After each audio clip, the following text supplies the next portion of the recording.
बिस्मिल्लाहिर्रहमानिर्रहीम। अस्सलामुअलैकुम नाजरीन, उम्मीद है कि आप खैरियत से होंगे। आज हम आपके लिए एक बहुत ही दिलचस्प वीडियो लेकर हाजिर हुए हैं और इस वीडियो का मौजू है एक मोची का किस्सा। बरगद के घने दरख्त के नीचे बैठकर एक मोची अपना काम किया करता था। फटे पुराने बस्ते सीता और जूते मरम्मत करता। फिर उसे जाकर कहीं इतने पैसे मिलते कि वो अपना और अपने बच्चों का पेट भर सकता था। मोची गरीब था पर दिल का बहुत सादा और अमीर था। वो अपने साथ सुबह एक रोटी लेकर आता और दोपहर में वही रोटी पानी के साथ खाकर अल्लाह ताला का शुक्र अदा करता। रोटी का टुकड़ा लेकर वो उसके छोटे छोटे टुकड़े करके चिड़ियों को डाल दिया करता। चिड़ियां दरख्तों के पास उसके पास आकर चू चू करते हुए रोटी के वो टुकड़े खाती और फिर उड़ जाती। खाना खाकर और चिड़ियों को खिलाकर वो थोड़ी देर के लिए बरगद के नीचे आराम किया करता था और नमाज पढ़कर फिर से काम में मसरूफ हो जाता था। एक दिन एक मुसाफिर मोची के पास अपना कीमती जूता मरम्मत करवाने आया। वो देखने में कोई नेक आदमी लगता था। उसने सफेद कपड़े पहन रखे थे, सर पर सफेद टोपी और हाथ में तस्बीह भी थी। उस वक्त मोची खाना खाकर टुकड़े चिड़ियों को डाल रहा था। मुसाफिर ने देखा कि रूखी सूखी रोटी में भी मुसाफिर ने एक टुकड़ा चिड़ियों के लिए बचाया है और फिर हाथ उठाकर अल्लाह ताला का शुक्र भी अदा किया है। मुसाफिर ने उससे कहा, क्यों मियां, तुम सूखी रोटी खाकर भी अल्लाह का शुक्र अदा कर रहे हो, जबकि इस दुनिया में कितने ऐसे लोग हैं जो अच्छे अच्छे खाने और फल खाकर भी अल्लाह का शुक्र अदा नहीं करते। आखिर बात क्या है? मोची ने कहा, मैं किसी से कम नहीं हूँ। अल्लाह ताला ने मुझे सबसे बड़ी दौलत सेहत अता की है। सेहत ना हो तो इंसान सब कुछ होते हुए भी कुछ नहीं खा सकता। मेरे हाथ पांव सलामत हैं, काम कर सकता हूँ और सब्र की दौलत तो मेरे पास है ही। फिर मैं अल्लाह का शुक्र क्यों ना अदा करूं? ये चिड़िया मेरी पड़ोसी हैं, इनका भी हक है। मैं पड़ोसी का हक एक निवाले से अदा करता हूँ। इससे मेरा कुछ नहीं बिगड़ता, इससे मेरा कोई नुकसान नहीं होता, बल्कि इसकी चू चू से मेरी हिम्मत और बढ़ जाती है। मुसाफिर ये सुनकर बहुत खुश हुआ। उसने कुरान पाक की चंद आयात पढ़ी। मोची ने वो तमाम आयात अदब से सुनी और कहा, इन आयात का मतलब मुझे भी समझा दीजिए। तो मुसाफिर ने कहा, इन आयात का मतलब यह है कि ऐ अल्लाह, बादशाही का मालिक तू ही है। जिसको चाहे बादशाही दे और जिसको चाहे इज्जत दे, जिसको चाहे जिल्लत दे। तेरे ही हाथ में भलाई है, बेशक तू हर चीज पर कादिर है। मोची ने मुसाफिर का जूता मरम्मत करते हुए कहा, मैं आपसे मजदूरी नहीं लूंगा, आप मुझे चंद आयात याद करवा दें, मैं जुबानी पढ़ा करूंगा। मुसाफिर ने मोची को ये आयात याद कराई और सलाम करके चला गया। उसे आज बहुत खुशी थी। उसने आज बहुत अच्छा सौदा किया था। उसको जब भी वक्त मिलता वो ये आयात पढ़ता रहता था। ये आयात उसे इतनी प्यारी लगती थी कि वो नन्ही मुन्नी चिड़ियों को भी झूम झूम कर सुनाता। चिड़िया जब भी चू चू करती वो कहता, वाह भाई वाह, आखिर तुम्हें भी आयात याद हो ही गई।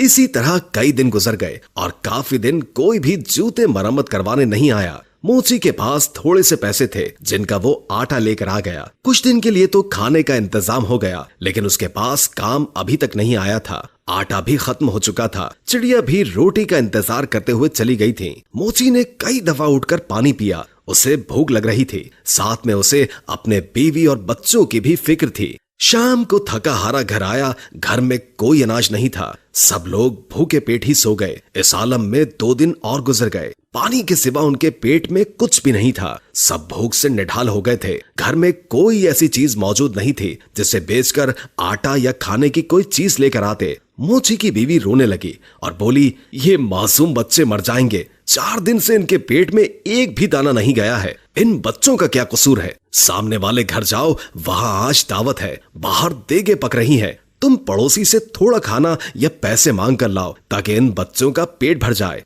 मोची उदास बैठा था। कहने लगा, नेक वक्त, सामने वाला पड़ोसी बड़ा घमंडी है, बेहद मगरूर है। मैं किसी का एहसान नहीं लेना चाहता, मगर इन बच्चों की हालत मुझसे देखी नहीं जा रही। मुझे उससे कोई उम्मीद तो नहीं, फिर भी अगर तुम कहती हो तो मैं चला जाता हूँ। शायद अल्लाह उसके दिल में रहम डाल दे। मोची अपनी पड़ोसी के पास गया और उसे सलाम किया। साथ कहा कि 4 दिन की भूख ने मुझे मजबूर कर दिया है कि मैं अपने बच्चों के लिए आपसे खाना मांगने आया हूँ, या कम से कम आप मुझे कुछ पैसे ही उधार दे दें। मेरे पास जैसे ही पैसों का इंतजाम होगा मैं आपको वापस कर दूंगा। बच्चों की हालत मुझसे देखी नहीं जा रही। आपको यकीन ना आए तो आप मेरे घर चलकर देख लें। अगर आज भी उनको खाने को कुछ न मिला तो वो मर जाएंगे। पड़ोसी ने हंसते हुए कहा, तू तो बड़ा चालाक है। घर के बाहर देगे पकती हुई देखी तो सोचा कि क्यों ना मांग कर खाना लाकर मजे से उड़ाऊं। अरे बदबख्त, मेहनत कर पैसे कमाना बड़ा मुश्किल काम है। मैंने भी बहुत मेहनत की है, तब कहीं जाकर ये घर बना है, तो जैसे मुफ्त खोरे पर पैसा क्यों जाया करूं। अब जा भाग जा। मोची बेचारा खामोश खड़ा रहा। पड़ोसी ने अपने नौकर को आवाज देकर कहा, अरे जरा इस कमीने मोची को धक्का देकर घर से बाहर तो निकालो। खाने की खुशबू पर फकीरों की तरह लपक कर आया है। मेरा पैसा हराम का नहीं है जो इन पर जाया करूं। 2-3 नौकर भागते हुए आए और मोची को धक्का देकर घर से बाहर निकाल दिया। मोची में ताकत तो थी नहीं, धक्के खाकर नीचे गिर पड़ा। नीचे पड़े पत्थर से पेशानी टकराई और खून बहने लगा। जैसे तैसे करके उठा और पेशानी पर हाथ रखा और मस्जिद की तरफ चल दिया। इस हाल में घर जाने की हिम्मत थी नहीं उसके अंदर। बच्चे तो खाने की आस लगाए बैठे थे, बाप का इंतजार कर रहे थे। मस्जिद में जाकर उसने पहले तो पेशानी साफ की और फिर वजू करके नमाज पढ़े और फिर दुआ में अल्लाह ताला से रो रो कर गुनाहों की माफी मांगी। रोते रोते कहने लगा,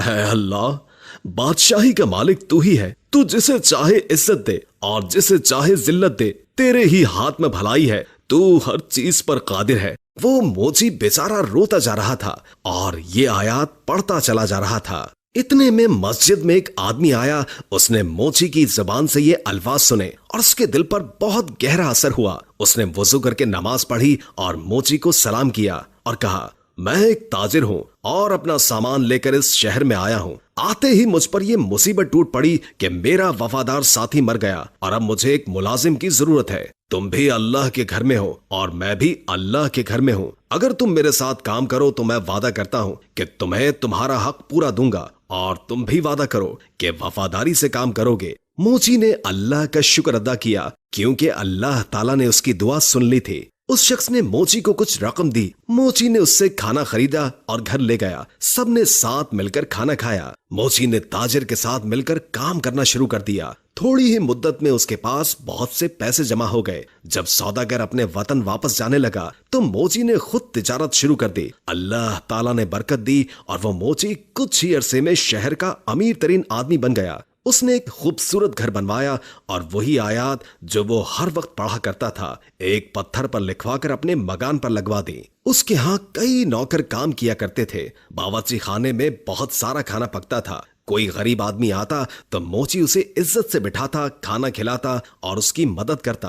बरगद के दरख्तों पर जो चिड़िया रहती थी वो उन्हें भी भूला नहीं था। वो अब भी हर रोज उन्हें ढेर सारा दाना डालकर आता। एक दफा सर्दी का मौसम था, बारिश हो रही थी कि तभी दरवाजे पर किसी ने दस्तक दी। नौकर ने दरवाजा खोला तो एक आदमी फटे पुराने कपड़ों में बाहर खड़ा कांप रहा था। नौकर उसे अंदर ले आया और उसे कपड़े लाकर दे दिए और बावर्ची खाने में ले जाकर उसे गरम गरम खाना लाकर दे दिया। उस आदमी की यह हालत देखकर नौकर रोने लगा। इत्तेफाक से मोची उस वक्त जाग रहा था। उसने नौकर को रोता देखकर पूछा, क्या बात है? उसने कहा, हुजूर, आपके दरवाजे पर जो आयात लिखी हैं उनका मतलब आज मुझे समझ आया है। अभी जो फकीर आया है चंद साल पहले वो बड़ा अमीर आदमी हुआ करता था। उसका बड़ा मकान था, उसके पास बहुत सी दौलत थी, मगर ये शख्स हर किसी को हकीर जानकर उसे जलील किया करता था। किसी को सदका खैरात तक नहीं देता था और आज अल्लाह ताला ने इसे खुद फकीर बनाकर यहाँ भेजा है। मैं उसके घर में मुलाजिम था। मेरा बच्चा बीमार पड़ा था। मैंने उससे कुछ रुपए मांगे पर उसने मुझे धक्के देकर बाहर निकाल दिया। मेरा बच्चा इलाज न होने की वजह से मर गया और आज इसे इस बुरे हाल में देखकर मुझे रोना आ गया। वाकई अल्लाह ताला हर चीज पर कादिर है। इज्जत और जिल्लत उसी के हाथ में है। मोची दूसरे कमरे में गया तो उसने देखा कि उसका वही मगरूर पड़ोसी बैठा है जिसने उसे धक्के देकर बाहर निकाला था। मोची ने उसे सलाम किया और कहा, मैं आपका वही गरीब पड़ोसी हूँ जो मोची का काम किया करता था। एक बार कई दिन के फाके ने मुझे आपके दर पर जाने के लिए मजबूर कर दिया था और आपने मुझे धक्के देकर वहां से निकाल दिया था। मेरी पेशानी पर उस दिन लगने वाली चोट का निशान अब तक मौजूद है। पड़ोसी ने मोची को पहचान लिया और रोते रोते कहने लगा, अल्लाह ताला ने मुझे सजा दी है। मेरा सारा कारोबार तबाह हो गया, बीवी मर गई और बच्चे आवारा हो गए। मैं खुद बीमार हो गया हूँ, घर भी बिक गया है। अब ना सर छुपाने को जगह है और ना ही कोई आसरा। सच कहते हैं कि जो भी दौलत पर गुरूर करता है उसका अंजाम बुरा होता है। वाकई अल्लाह ताला जिसे चाहे इज्जत देता है और जिसे चाहे जिल्लत देता है। उसी के हाथ में भलाई है और वही हर चीज पर कादिर है। मोची ने कहा, हाँ, हर चीज अल्लाह ताला के इख्तियार में है और अल्लाह की जात के अलावा किसी पर भी भरोसा नहीं करना चाहिए। अरे भाई, पैसा क्या है, आनी जानी चीज है, इस पर गुरूर करना अच्छी बात नहीं। खैर, अब तुम्हें बहुत सजा मिल चुकी है। सच्चे दिल से अल्लाह ताला से तौबा करो। अल्लाह ताला अपने बंदों पर बड़ा मेहरबान है, वो जरूर तुम्हारी तौबा को कबूल करेगा। मैं तुम्हें कुछ रकम देता हूँ, उससे तिजारत करो, अल्लाह ताला तुम्हारी मदद करेगा। बेशक अल्लाह ताला हर चीज पर कादिर है। दोस्तों, उम्मीद करते हैं कि हमारी आज की वीडियो आपको पसंद आई होगी। वीडियो अच्छी लगी हो तो हमारे चैनल को लाइक करके सब्सक्राइब जरूर कीजिएगा। नई वीडियो के साथ जल्द हाजिर होंगे। अभी के लिए इजाजत दीजिए। अल्लाह हाफिज।